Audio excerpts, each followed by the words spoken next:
Alright, hey there everybody. Today we're going to load a roll of film into the Autoreflex TC.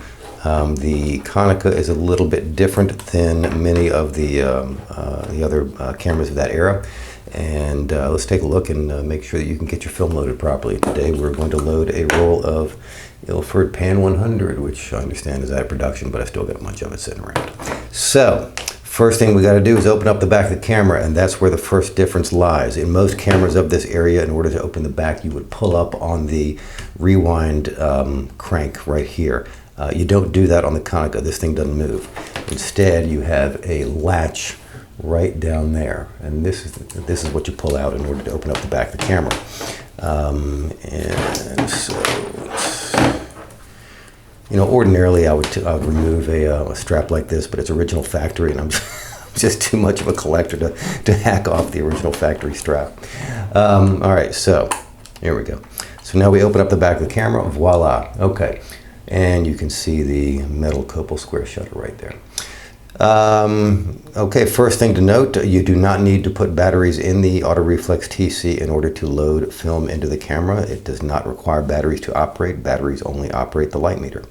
The film transport mechanism is entirely mechanical. Now, the Konica has a bit of a difference to most of the other cameras of this era, the 35mm cameras, in terms of loading.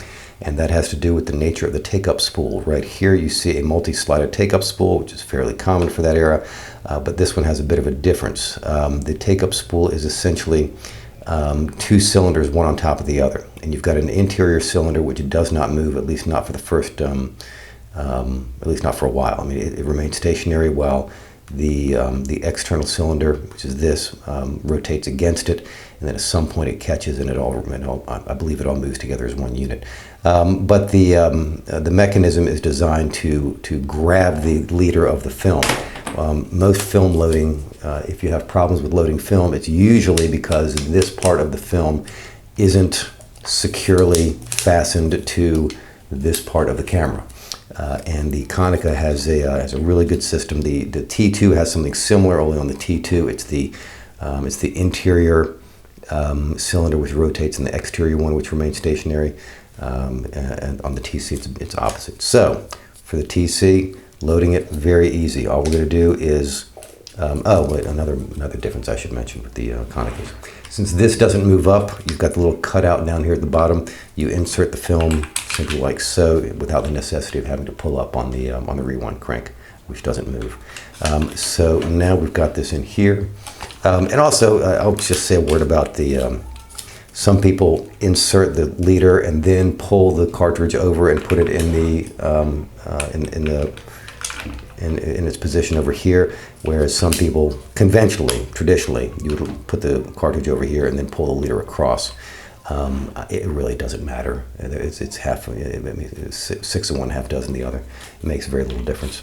So I'm going to insert the leader into one of the slots here, which hopefully you can see. There we go. There's the leader going into a slot. Any slot will do. And I'm just going to insert it in there, maybe, you know, a centimeter, half a centimeter or so, not very far. And then give it a, I'm going to advance the film advance lever so that I can observe this and make sure this gets caught on the take-up spool. So let's advance. Let's see, let me make sure that I want to hold this so that you guys can see what I'm doing. All right, so I'm going to hold this down, and I'm going to advance it like so. It's a bit of an awkward position, but again, I want to make sure everybody can see what's going on. So we advance like so, and you can see, kabam. All right. Now, and in order to put the film advance lever back into its rest position on the TC, you have to push this little button right here, like so. Okay.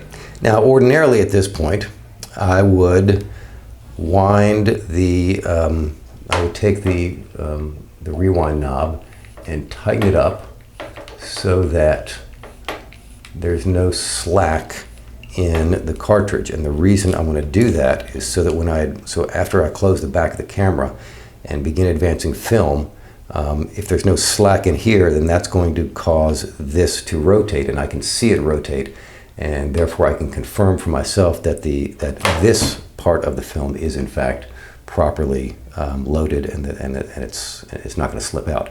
However, on the TC, the take-up system, that is the system they've got, is so good that that film's in there. It ain't going nowhere.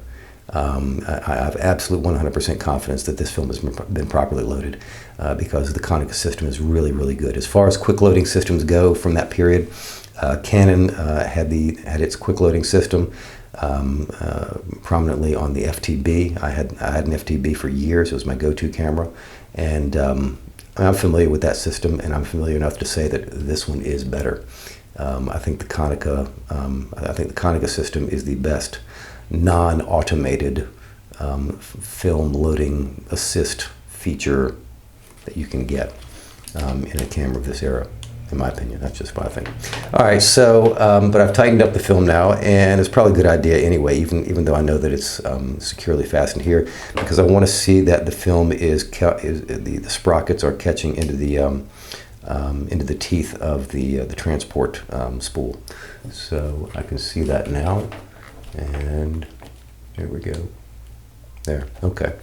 So now we just close the back of the camera like so, and I'm going to advance one time, and then one more, and again you can see this move.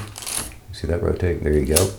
And I'm going to release the shutter one more time, but I'm not going to advance the film. Again, this is a mechanically operated shutter, and I do not want to leave it under tension for longer than it's necessary. I mean, I don't even want to leave it under tension overnight. So I always advance film before taking a picture and not after. I've just gotten in that habit. Again, so I want to put this back again, flush against the camera body, push that little button right there, kaboom. All right. The TC is now loaded and ready, and that's really all there is to it. This is one of the easiest, most convenient cameras, or 35mm SLRs, to load, in my opinion. It's exceeded perhaps only by the Autoreflex T2 and T3. Anyway, that's all there is to it. If you've got a TC, now you know what to do. Okay, I hope you enjoyed the video. I hope you found this helpful. If you did, please like and subscribe and check out the links below. You may also want to know that I will be backing up my videos, or I am backing up my videos onto the Odysee platform. It's an all-tech platform that's become a little more popular in recent months.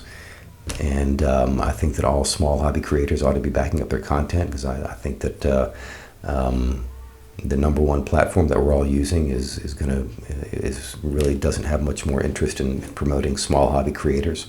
I think we all need to be looking for a backup plan B. So I've decided on the Odysee platform, and I'll leave a link down below to where you can find my videos on that platform, which, at least for now, are entirely ad-free. So you can see all of my content without advertisements on Odysee. All right, thank you so much. Take care. See you next time. Bye-bye.